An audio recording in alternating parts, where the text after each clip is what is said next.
muitas pessoas sabem, há um pensamento muito extenso de um filósofo alemão, que alguns aqui um dia talvez tenham lido, que é Immanuel Kant. Immanuel Kant é um pensador alemão do século XVIII, e Kant tem um conjunto de reflexões sobre o tema da ética, da integridade, da paz. E esse pensamento de Kant, que é mais extenso, pode ser sintetizado numa ideia muito marcante, quando ele, de maneira mais ampla, disse algo que se traduz numa noção central, que é: tudo que não puder contar como fez, não faça. Tudo que não puder contar como fez, não faça. Porque se há razões para não contar, essas são as razões para não fazer. Evidentemente que Kant não está falando contra a privacidade, não está falando contra o sigilo, não está falando contra a intimidade. Kant está falando contra a vergonha. Isto é, tudo que eu não puder contar como fiz, porque se alguém souber que fiz, ficarei com vergonha de ter feito ou de que saibam, então nem inicio a ação.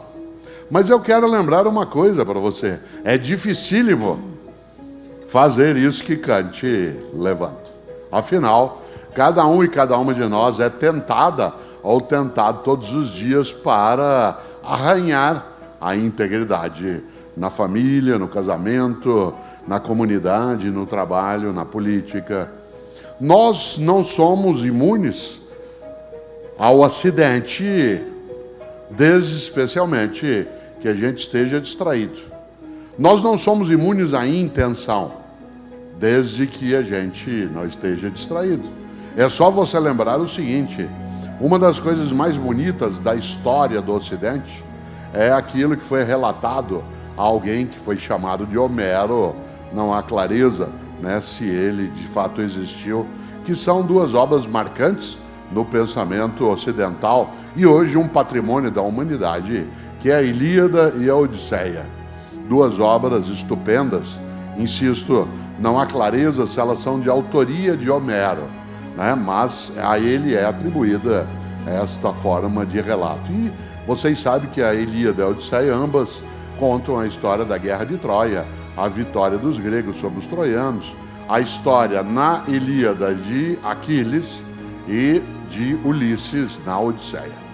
Pois bem, na Ilíada se conta sobre um semideus grego que muita gente aqui ou leu a obra diretamente em forma de poesia ou tem o relato dela, chamado, como eu disse há pouco, Aquiles. E Aquiles, todos sabemos, ele é um semideus que perece com uma flechada no calcanhar. Não há o relato dessa morte no livro Ilíada, mas no relato geral sobre Aquiles se sabe que ele morrerá com uma flechada no calcanhar, que era o único ponto vulnerável, né, que Aquiles tinha. Todo o resto do corpo dele era defendido, era blindado, exceto o calcanhar. Pois bem, Aquiles morre com uma flechada no calcanhar, e agora eu vou dizer algo que parece óbvio, e quando eu falar você vai ver que de fato é óbvio. Aquiles morre com uma flechada no calcanhar porque Aquiles achou que não tinha o calcanhar de Aquiles. Isto é, Aquiles supôs-se invulnerável. E a melhor maneira de ficar vulnerável é achar que é invulnerável. A melhor maneira de ficar inseguro é achar que já está seguro. A melhor maneira de ficar desprotegido é achar que já está protegido. Por isso, em relação ao tema da ética e da integridade, é necessário que a gente saiba o tempo todo que nenhum e nenhuma de nós é imune à fratura ética, ao arranhar da integridade. Nós somos capazes, sim, de fazer o que a gente não deve. Nesse sentido, é preciso que numa organização, numa empresa, num grupo de homens e mulheres que atuam no Brasil em várias regiões, que nós cuidemos da ética. Há um grande presidente que o Brasil teve a partir de 1945, um general chamado Eurico Gaspar Dutra, foi eleito pelo voto direto. Eurico Gaspar Dutra, ele falava sobre a democracia, algo que vale trazer também sobre ética e integridade. Dizia o general Dutra que a democracia é uma plantinha frágil que você tem que regar todos os dias.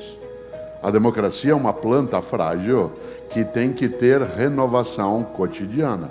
A energia da planta vem quando você renova com a possibilidade de regá-la diariamente.